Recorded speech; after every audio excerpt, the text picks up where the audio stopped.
کی. یا علی اس آیت کا شان نزول کیا ہے؟ یعنی پورے مدینے والے، خاص توجہات کا طالب ہوں، پورے مدینے والے کہیں یا علی تو ٹھیک ہے، ہم کہیں یا علی تو بدعت بن جائے. عجیب بات ہے، سارے مدینے والے، سارے اصحاب کہہ رہے ہیں یا علی یا علی یا علی، تو ادھر کوئی اعتراض نہیں ہے، ہم کہیں یا علی تو اعتراض ہو جائے. بھائی یا علی کہنا بدعت نہیں ہے، اصحاب رسول کی سنت ہے. یا علی کہنا بدعت نہیں، اصحاب کی سنت ہے، بلکہ قرآن میں اللہ کا حکم ہے. ذرا غور سے سنیے گا، اللہ نے کیا کہا؟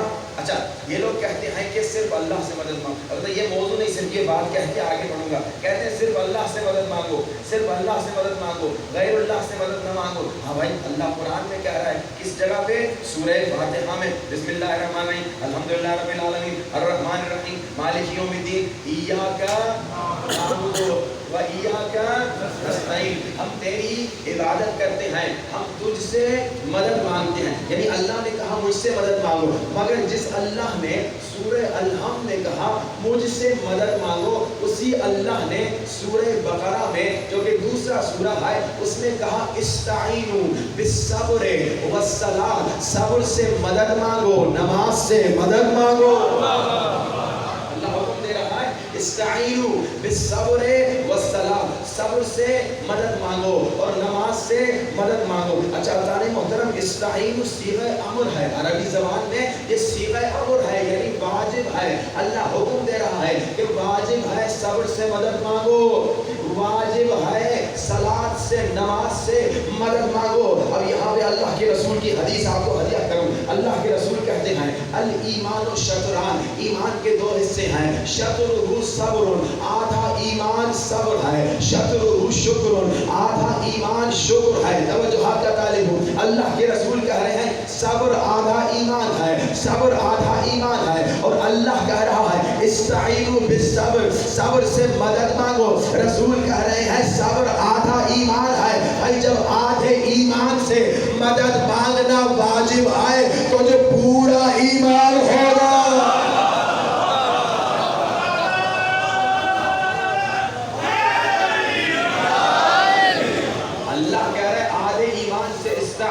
صبر آدھے ایمان سے مدد مانگو. رسول کہہ رہے ہیں صبر آدھا ایمان ہے. جب آدھے ایمان سے مدد مانگنا واجب تو جو کل ایمان ہوگا یقیناً اس سے مدد مانگنا بھی واجب ہے. لیکن واپس چلیں موضوع کی طرف کہ بھائی معیار علم ہے، جو اللہ کی طرف سے حالی ہوگا وہ جاہل نہیں ہوگا، وہ عالم ہوگا. مگر علم بھی کیسا؟ علم میں بھی معیار کم سے کم یہ ہے کہ جو اللہ کی طرف سے حالی ہوگا، جو اللہ کی طرف سے بنایا ہوا ہوگا، جو اللہ کی طرف سے بھیجا گیا ہوگا، کم سے کم معیار علم میں یہ ہے کہ اسے کائنات کی ساری زبانیں آتی ہوگی. اچھا یہ جو میں نے کہا نا کہ اللہ کی طرف سے ہوگا وہ عالم ہوگا، لوگوں کی طرف سے جو ہوگا وہ جاہل ہوگا، اس کو اب میں نے کلیئر کرنا ہے. کیونکہ لوگوں کی طرف سے بھی کوئی ایسا آ سکتا ہے جس نے پی ایچ ڈی کر لی ہو اور وہ خود کو عالم سمجھے، مگر جتنی پی ایچ ڈی کر لے کائنات کی ساری زبانیں نہیں جان. اچھا کیوں؟ اللہ کی طرف سے جو بھیجا گیا ہوگا، نبی کی طرف سے جو اللہ کا نمائندہ ہوگا، اس کو کم سے کم ہر زبان کیوں آنی چاہیے؟ کیونکہ اللہ کے رسول ہیں وما ارسلناک الا رحمۃ للعالمین، یعنی رسول عالمین کے لیے رسول ہیں. یعنی رسول صرف ہمارے لیے رسول نہیں ہیں، رسول صرف مکے والوں کے لیے نہیں ہیں، رسول صرف مدینے والوں کے لیے نہیں ہیں، رسول صرف مسلمانوں کے لیے نہیں ہیں، رسول صرف انسانوں کے لیے نہیں ہیں، بلکہ رسول عالمین کے لیے رسول ہیں. یعنی اب رسول کا وارث و جانشین بھی وہ ہونا چاہیے جسے عالمین کی زبان آتی ہو. ایسا تو نہ ہو نا کہ بھائی رسول کا کوئی جانشین بن جائے اور کوئی فارسی میں آ کے اس سے بات کرے اور وہ فارسی زبان ہی نہ سمجھے.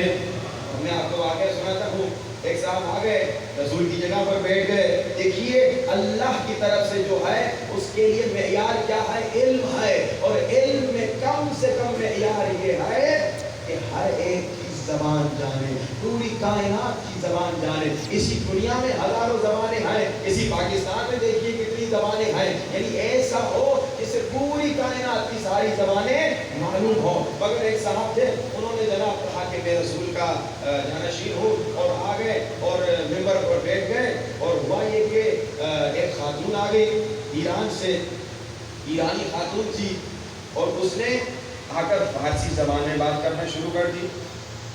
اب یہ صاحب تھے عرب، اچھا یہ وہی تھے جنہوں نے کہا تھا کتاب کافی ہے، جنہوں نے کہا تھا وسیلے کی ضرورت نہیں، ہم خود کلام خدا کو سمجھ لیں گے، ہم خود اللہ کے کلام کو سمجھ لیں گے۔ اب یہ بیٹھے ہوئے ہیں، ایرانی خاتون آئی یا ایک خاتون تھی جو فارسی بات کرنے لگی، اور فارسی بات کرنے لگی تو یہ صاحب پریشان ہو گئے، دائیں دیکھا بائیں دیکھا، ہے کوئی مترجم، ہے کوئی ترجمہ کرنے والا؟ فارسی تو آتی نہیں کیونکہ یہ تھے عرب۔ اب جناب جب تھوڑی دیر مترجم کو تلاش کیا تو اسی خاتون نے بہترین عربی میں بات کرنا شروع کر دی اور کہا کہ بھائی صاحب آپ تو کہہ رہے تھے اللہ کا کلام ہم بغیر وسیلے سمجھ سکتے ہیں، جب آپ انسان کا کلام بغیر وسیلے نہیں سمجھ،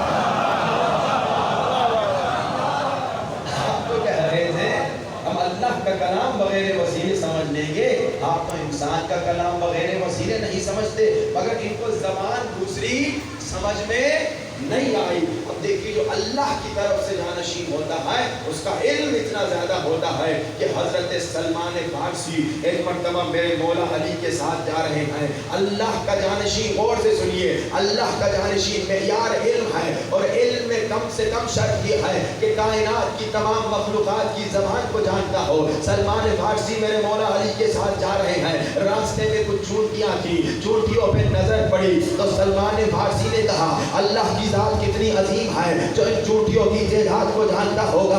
یہاں میرے مولا علی نے کہا اللہ تو بہت عظیم ہے، یہ تو میں علی بھی جانتا ہوں، بلکہ میں یہ بھی جانتا ہوں ان میں کون نر ہے، ان میں کون مادہ ہے۔ یہاں میرے مولا علی نے چونٹیوں کے سردار کو اٹھایا اور کہا تم باہر کیوں نکلے ہو؟ تو چونٹیوں کے سردار نے کہا یا علی ابھی ہماری عبادت کا وقت تھا، ہمیں خبر ملی آپ ہمارے گھر کے قریب سے گزر رہے ہیں، تو میں نے ساری چونٹیوں کو کہا جلدی باہر چلو کہ مظہر عبادت علی اور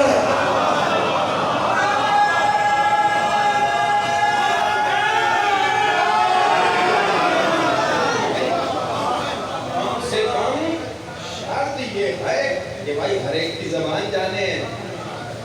ہاں بھائی دوسرے تو لوگوں کی زبان نہیں سمجھتے، یہ وہ ہیں جو چونٹیوں سے باتیں کرتے۔ صلوات پڑھی بابا سے بولا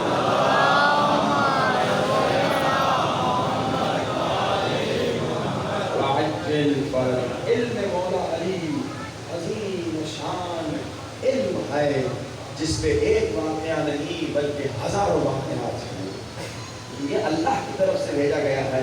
ایک مرتبہ کا واقعہ ہے کہ ایک عیسائی عالم تھا، میرے مولا علی کے پاس آیا اور کہا کہ یا علی میرے کچھ سوال ہیں، کیا آپ میرے سوالوں کا جواب دے سکتے ہیں؟ مولا علی نے پوچھا عیسائی عالم سوال خود پوچھو گے یا میں بتاؤں تیرے سوال کیا ہیں؟ سوال خود پوچھو گے یا میں بتاؤں تیرے سوال کیا ہیں؟ عیسائی حیران ہو گیا، کہا علی مولا یا علی کیا آپ میرے سوال بھی جانتے ہیں؟ مولا نے کہا اگر چاہو تو بتا دو۔ اس نے کہا بتائیے۔ مولا نے کہا تمہارا پہلا سوال یہ ہے کہ دنیا کا سب سے پہلا جو پتھر تھا اس کا نام کیا ہے؟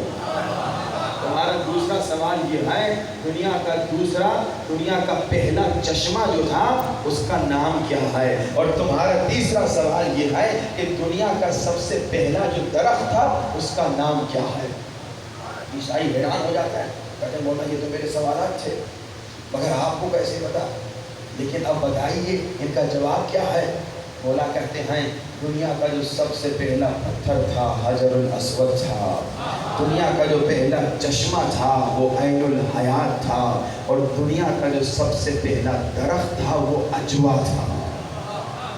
جب یہ جواب سنتا ہے مولا کے قدموں پہ گرتا ہے اور کہتا ہے مولا کلمہ پڑھائیے۔ مولا نے کہا کہو لا الہ الا اللہ محمد رسول اللہ علی۔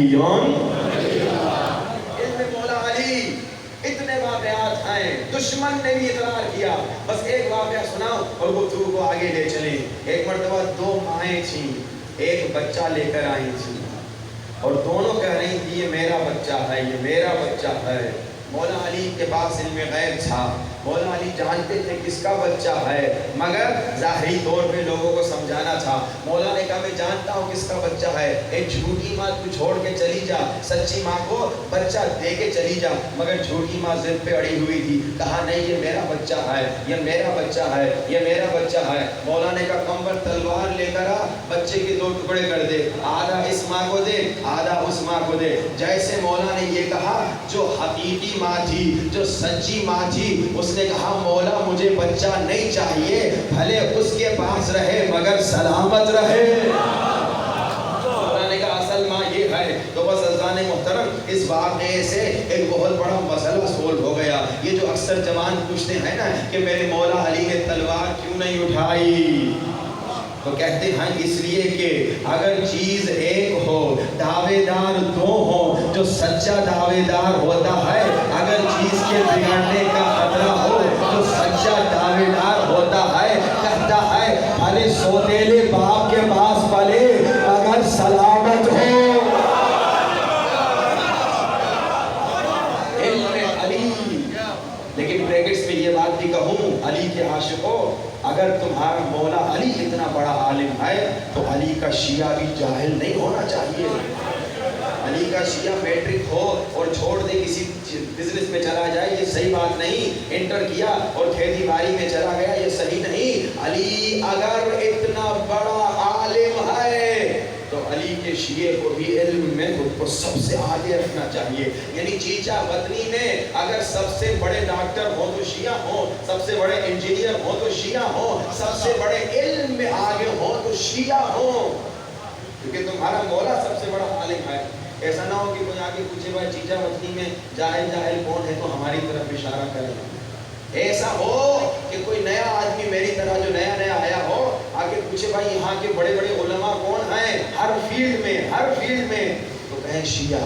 ڈاکٹر بڑا شیعہ، انجینئر بڑا شیعہ، اسی طرح ہر فیلڈ میں بڑے بڑے سب شیعہ ہوں. یعنی اپنا علم بڑھاؤ، اپنا علم بڑھاؤ. اور میں آپ کو ایک طریقہ بتا دوں، اپنا دنیا کا علم بھی بڑھاؤ، اپنا دین کا علم بھی بڑھاؤ. ایسے نہ ہو کہ دنیا میں آپ بہت آگے ہوں اور دین میں پیچھے ہوں.